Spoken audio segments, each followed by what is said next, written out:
આપકી અદાલતમાં કેરળના ગવર્નર આરિફ મોહમ્મદ ખાન ઉપર આરોપ છે કે એ ઇસ્લામની પરંપરાઓને તોડે છે. હવે કેરળના એક સુન્ની લીડર છે અબ્દુલ હમીદ ફૈઝી સાહેબ. એ કહે છે કે ગવર્નર સાહેબનું નામ ઇમ્પ્રેશન આપે છે કે એ મુસલમાન છે. એમના નામનો મતલબ છે કે અલ્લાહના એવા બંદા છે જે અલ્લાહને સારી રીતે સમજે છે, એમની સાથે વાકેફ છે, પણ એમને મુસલમાન ન માનવા જોઈએ. એમને પોતાનો અભિપ્રાય આપવાનો હક છે અને મેં ક્યારે એમની પાસે સર્ટિફિકેટ નથી માંગ્યું. એમની પાસે હું શું કોઈની પાસે મેં નથી માંગ્યું સર્ટિફિકેટ. ઘણા બધા લોકો કહે છે કે ઇસ્લામમાં એક રૂલ છે કે તમારે બીજાના પ્રાર્થના સ્થળે ન જવું જોઈએ, પરંતુ એમનું કહેવું છે કે આરિફ સાહેબ તો બીજા રિલિજન્સના મંદિરમાં જાય છે. તમારા વિશે એમણે ફેબ્રુઆરી 2022માં ઉલ્લેખ કર્યો. ફેબ્રુઆરી 2022નો કેમ કર્યો? 1980ના કાનપુરના કેટલાય મંદિરો એવા છે, કોઈ મંદિર બચ્યું નથી કાનપુરમાં જ્યાં હું ન ગયો હોઉં, જ્યાં એમણે મને બોલાવ્યો હોય અને હું ન ગયો હોઉં. તમે પૂછી લો કાનપુરવાળાને 2022 જ શું કામ? 1980માં હું કાનપુરથી કોંગ્રેસનો MP હતો.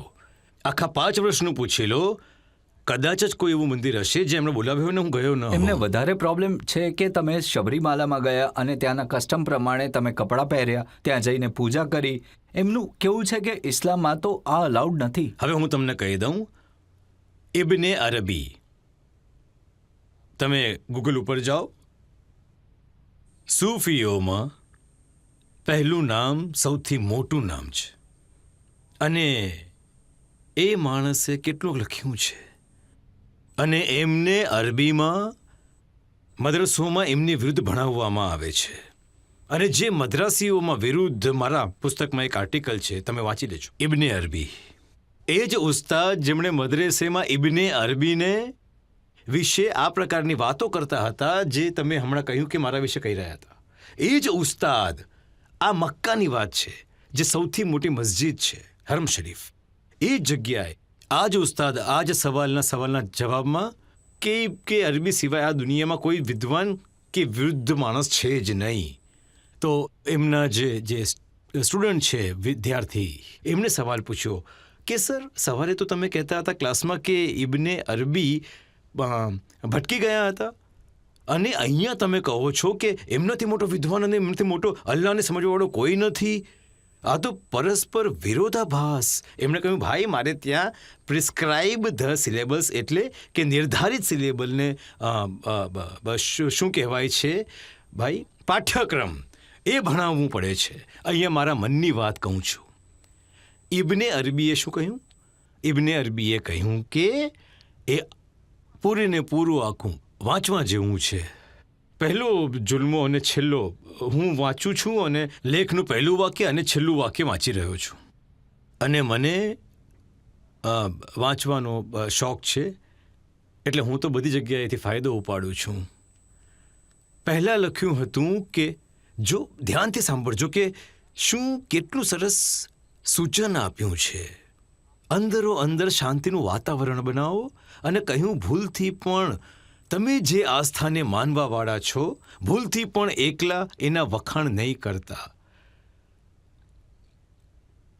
જેમાં માણસને કહેવાય છે ને, તમે ત્યાં બેઠા છો ને તમારા બાળકના વખાણ કરો છો તો એને સારું માનવામાં નથી આવતું.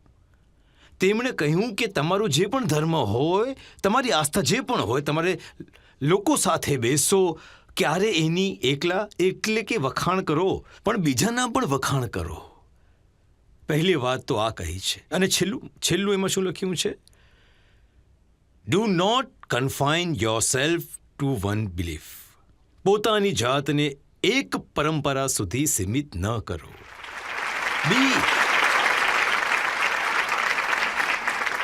બી in yourself a form for all kind of beliefs, because the God is too vast and too tremendous to be confined, to be restricted to one belief or another belief.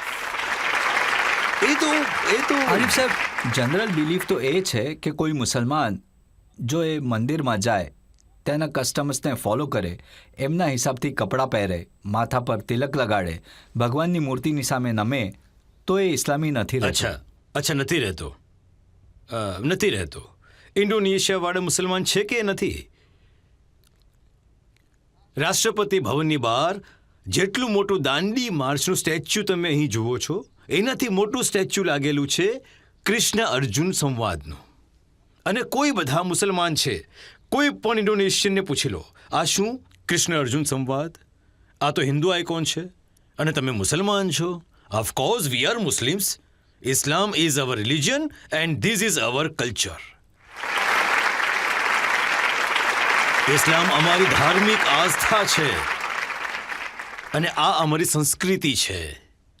Arif સાહેબ, એવું નથી કહેવાતું કે જો હું મુસલમાન હોઉં તો મારું માથું માત્ર અલ્લાહ સામે નમશે, બીજા કોઈની આગળ નહીં? એટલે કે અલ્લાહ સિવાય બીજું કોઈ પણ છે?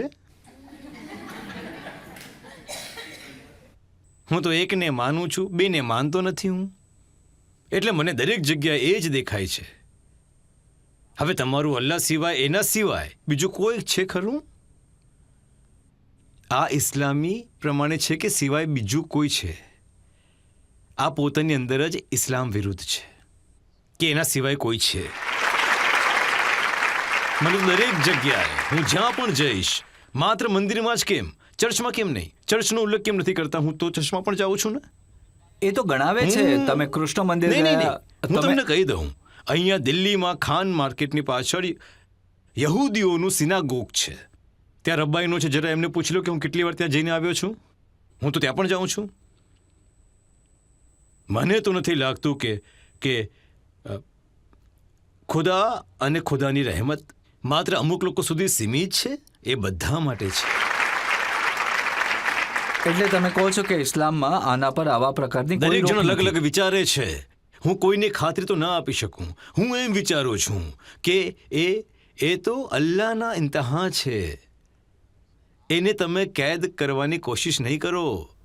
હું તમને કોશિશ એક નહીં કરો. સામાન્ય માણસ તરીકે પૂછું છું, શાહરૂખ ખાનના ઘરમાં જો એ ગણેશ ચતુર્થીના દિવસે ગણેશજીની સ્થાપના કરે, તો જો ગણેશજીની મૂર્તિનું વિસર્જન કરવા જાય તો શું એ કાફિર બની ગયા? આ ઇસ્લામની વિરુદ્ધ છે? મારું એવું માનવું છે કે કોઈએ જે પણ રસ્તે જવું હોય એ બાબતે કોઈના પણ વિષયમાં મને જજમેન્ટ આપવાનો કોઈ પણ અધિકાર નથી. જો કુરાનની આયતની સાથે હું તમને સમજાવું છું. ઇન અલ્લાહ અલ્લાહ કુલ્લી સૈન કદી. દરેક જણ એના નિયંત્રણમાં છે. તો જ્યારે શાહરૂખ ખાન વિસર્જન કરવા જતા હોય તો શું એ અલ્લાહના નિયંત્રણની બહાર જાય છે? અમે તો રોજ જોઈએ છે, સારા અલી ખાન મહાકાલેશ્વરના મંદિરે ગઈ, એમના વિષયમાં આટલું બધું લખવામાં આવ્યું. હું તમને અહીંયા મને એક પરવાનગી આપો. મને એટલી સરસ લાગે છે ઉપનિષદની એક લાઈન, યો વે ભૂમા તત્ સુખમ ના અલ્પે સુખમ અસ્તિ. તમારા મગજને ફેલાવી દો, મોટું કરો, એક્સપાન્ડ કરો, ખોલી નાખો. દરેક જણને પોતાના માનો, તમને સુખ જ સુખ મળશે. અને છોડી દો મગજની સાથે, સંકુચિત નજર સાથે, સંકુચિત બુદ્ધિમત્તા સાથે, તારા અને મારા સાથે ક્યારે માણસને સુખ પ્રાપ્ત થઈ શકતું નથી. આ સુખ એને પ્રાપ્ત થશે યો મે ભૂમા તથ સુખમ, જે બધાને પોતાના માનતા. હા, તો એક ફાઇનલ સવાલ. મારો જે ક્વેશ્ચન હતો કે મઝહબ નહીં સિખાતા આપસ મેં બેર રખના, હમણાં તમે જે ઉત્તર આપ્યો એનાથી જ મને મળી ગયા મારા બધા જ સવાલોના જવાબ કે બધામાં જીવ છે, બધાને પ્રેમ કરો, બધાની સાથે રહો, પછી ઝાડ પાન હોય, જીવજંતુ હોય કે પછી કંઈ પણ હોય. સર, તમે બધા પ્રશ્નોના જવાબ આપી દીધા. ધન્યવાદ.